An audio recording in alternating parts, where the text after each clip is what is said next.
Olá, alunos da Escola Antônio Burgos, alunos do primeiro ano do ensino médio. Estamos aqui mais uma vez para dar continuidade aos nossos trabalhos de química.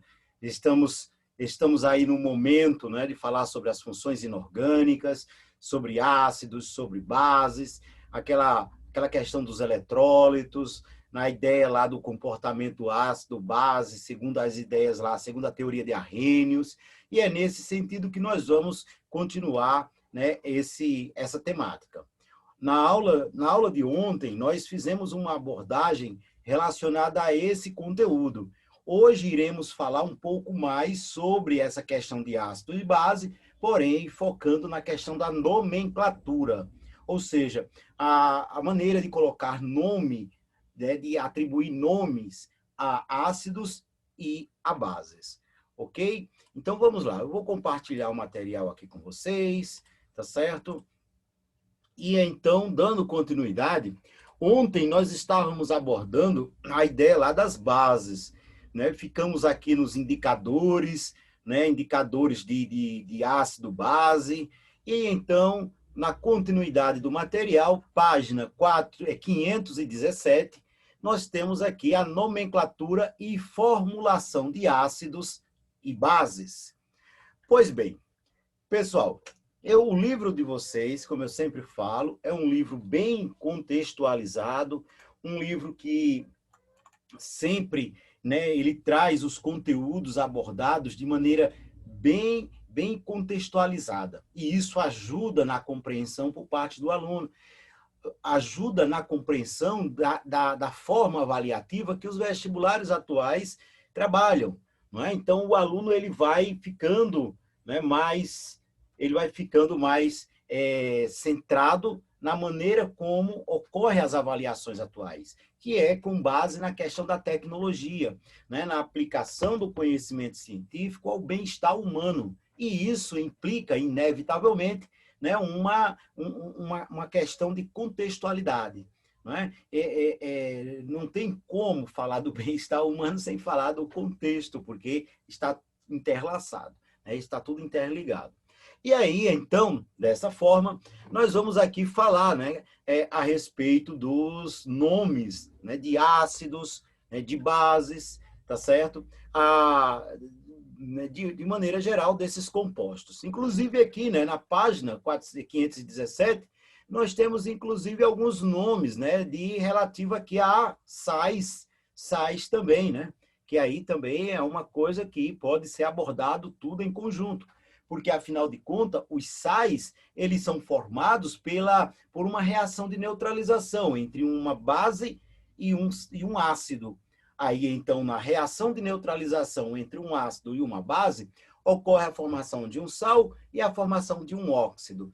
Pois bem, é aqui nesse sentido que nós, né, estamos percebendo na página 517 nomes usuais, nomes tradicionais e nomes atuais. Nomes, né, nomes que estão mais ali ligados às regras químicas associadas à nomenclatura. É aqui, então, onde nós vamos nos deparar com os nomes nitrato de prata, acetato de chumbo, sulfato de sódio, tá certo? Em substituição a outros nomes que estavam mais ligados ao contexto da descoberta lá da substância, que estavam ligados, por exemplo, à questão do pesquisador em si, que descobriu a tal substância, né? Então, nós vamos ter, para nos guiar nesse sentido, nós vamos ter uma tabela de ânions, uma tabela de cátions, onde, por meio dessa tabela, nós vamos poder, né, montar o nome, né, de ácidos e de bases.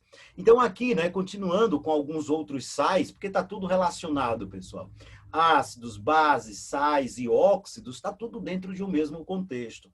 Lógico, o que nós temos trabalhado mais até agora foi ácidos e bases, né? Falta trabalhar um pouquinho mais de sais, um pouquinho de óxidos, mas sempre, como a proposta do livro é unir conteúdos, né? Ele já vai preparando o terreno, preparando as ideias para os próximos conceitos. Então, aqui, ó, cloreto de sódio, nitrato de sódio, sulfato de sódio, são sais, né? E aqui é onde nós vamos ter uma abordagem, né, relativa aqui, ó, a algumas outras substâncias, como por exemplo aqui, ó, né, ó, o carbonato de sódio, hidróxido de sódio, óxido de cálcio.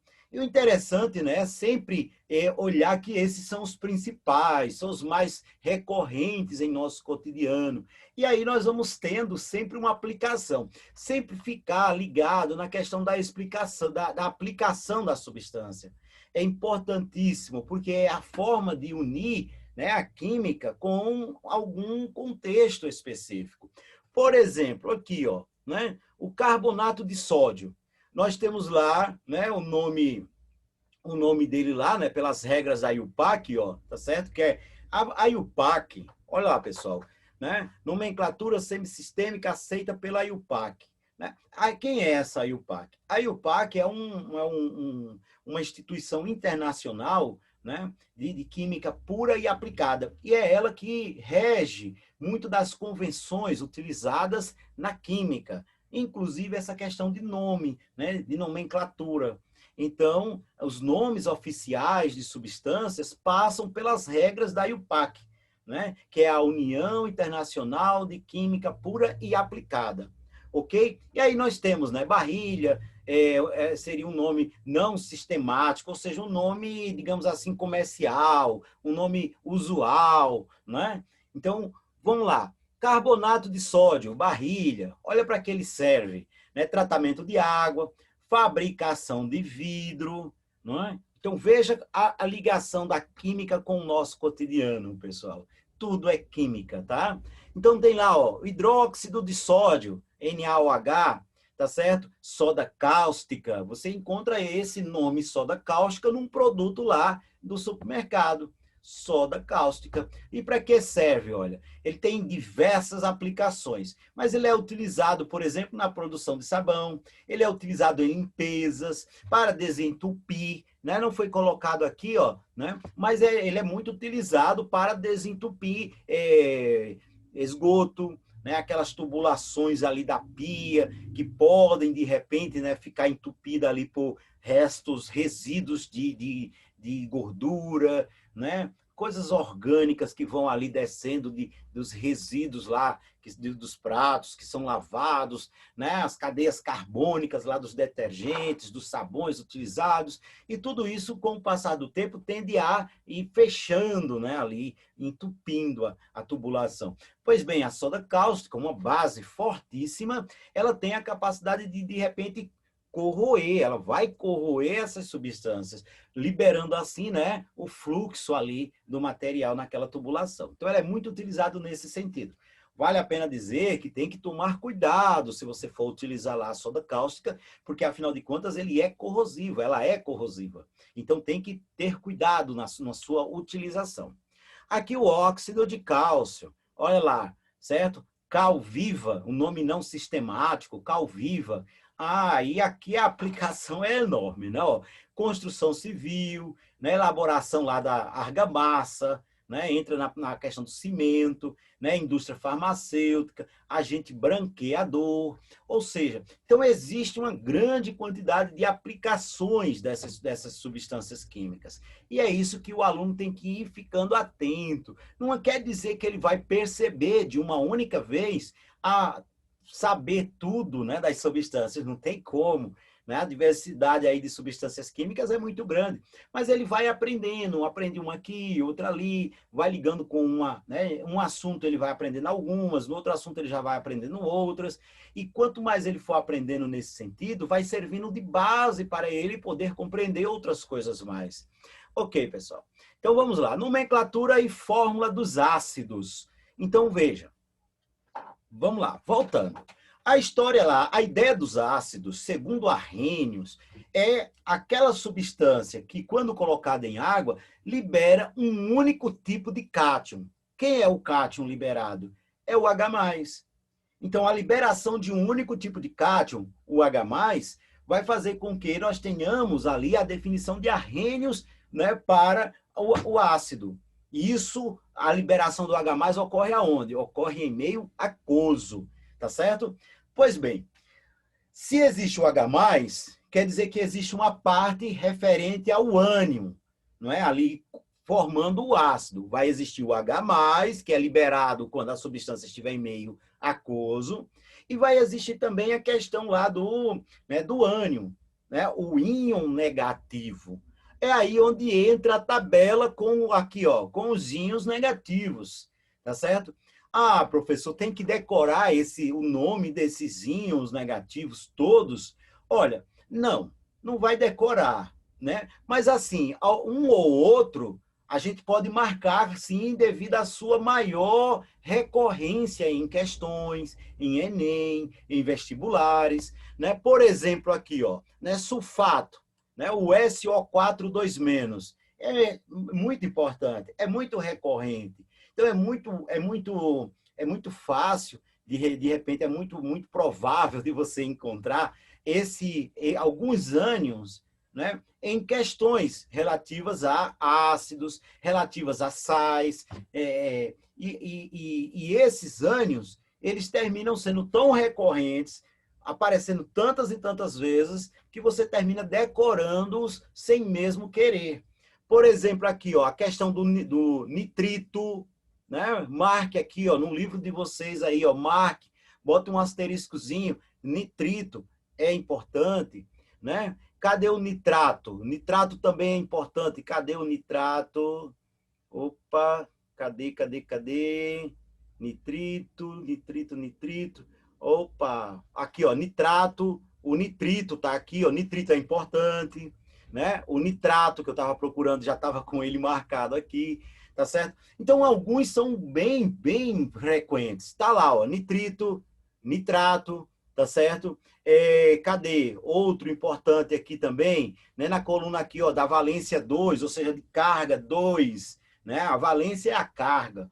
Então, você tem aqui na carga do ânion, 2-, por exemplo, vamos pegar lá, sulfato, a gente já falou dele, né? O cromato, ele é muito frequente, dicromato, tá certo? O carbonato, ó, né? Então, tem alguns que terminam sendo muito frequentes, e isso termina auxiliando na hora da compreensão.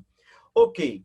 Em relação aqui, ó, a esses que não possuem o oxigênio, né? O fluoreto, cloreto, brometo, iodeto, aí nós é só pegar o nome do elemento e ajustar, né, o finalzinho dele, colocar eto. Tá vendo? Ó? Tem lá o flúor. O flúor que ganhou um elétron. Ele agora não é mais flúor, é o fluoreto. Não é? É o ânion fluoreto. Aí o cloro, olha lá, o cloro que ganhou um elétron. Aí você vai chamar de quê agora? Cloreto. Não é? O bromo, que ganhou lá um elétron. Aí você vai chamar de quê? Ó? Brometo. O iodo, iodeto, e assim sucessivamente, né? Nesse caso aqui, nós estamos falando, né, de ânions, né, que irão formar lá com o hidrogênio é, os chamados ácidos não oxigenados, tá certo?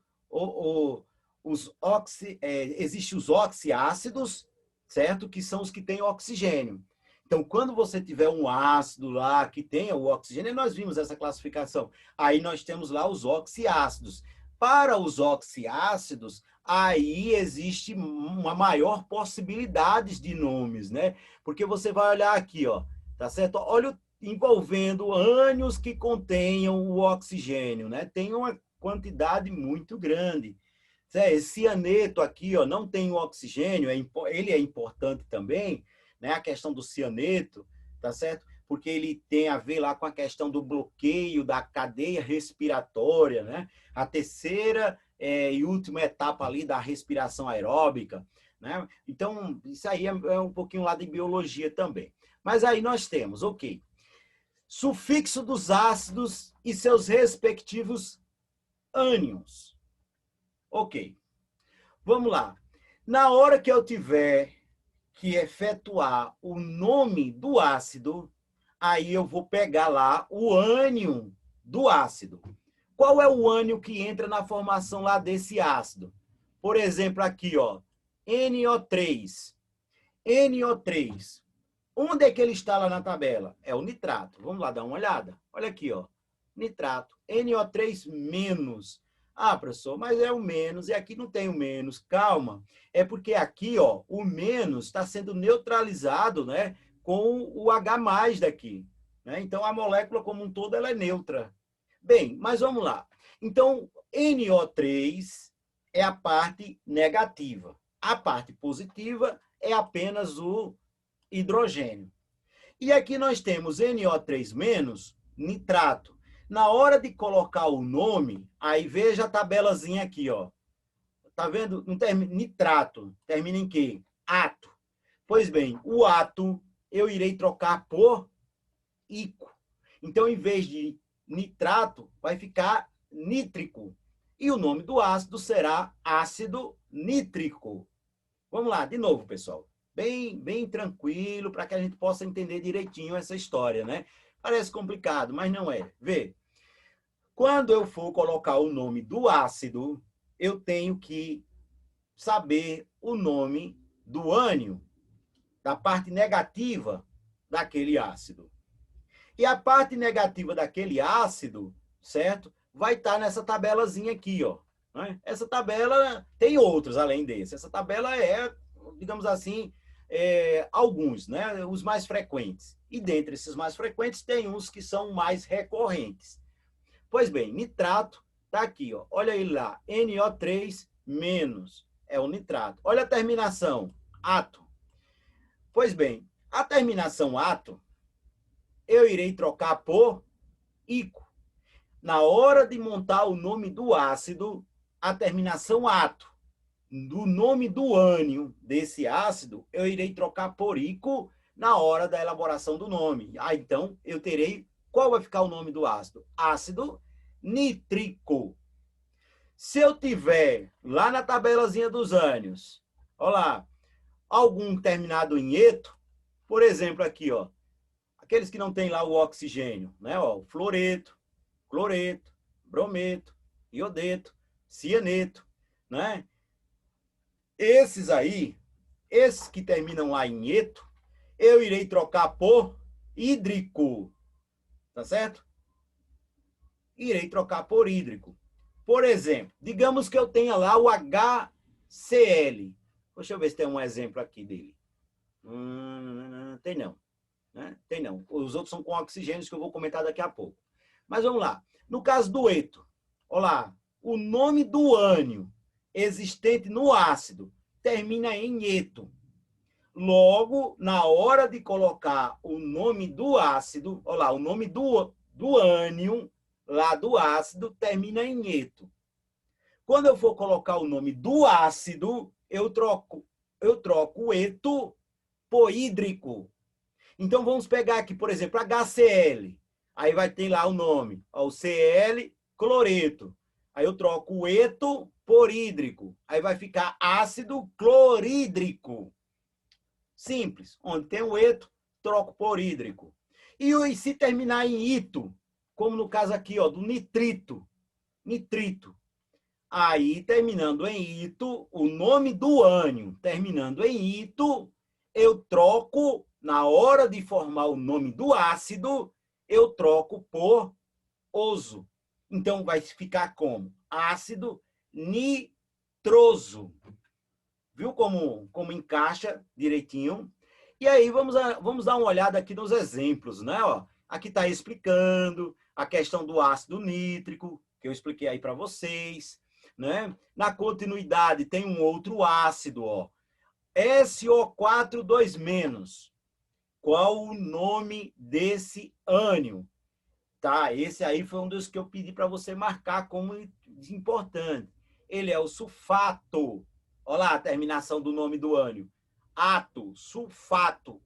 Ora, ato eu troco por quem? Ato eu troco por ico. Então vai ficar, em vez de ficar aqui o nome do ânion, eu não entro com o nome do ânion. Eu tenho que mexer no finalzinho dele, né? Na hora de colocar o nome do ácido, eu pego o nome do ânion e mexo no finalzinho dele. Se tiver, que é o sufixo, se tiver eto no final do nome do ânion, eu troco por hídrico. Se tiver ito, eu troco por oso. Se tiver ato, eu troco por ico. No caso aqui, ó, o SO4 2-, olha ele aqui, ó, né? SO4 2-, olha lá, ó, sulfato. Aí eu vou trocar aqui, ó, o átomo, certo? Porico. Claro que, vez ou outra, faz necessário ali uma adequação, né? Uma adequação para facilitar a pronúncia. Isso é normal no processo de formação de palavras, né? E nesse caso aqui, eu terei, né, trocando aqui, ó, o nome do ânion, que é sulfato, porico, e tendo a adequaçãozinha, né? Aí vai ficar o quê? Ácido sulfúrico, tá certo? Então, o H2SO4, que é um dos ácidos mais falados, mais frequentes, né? Extremamente utilizado na indústria, diversas etapas industriais consomem o ácido sulfúrico, né? E aí nós temos justamente essa situação aí, ok? O ácido sulfúrico, inclusive, ele é um dos indicadores de desenvolvimento industrial de um país. Tamanho é a sua utilização.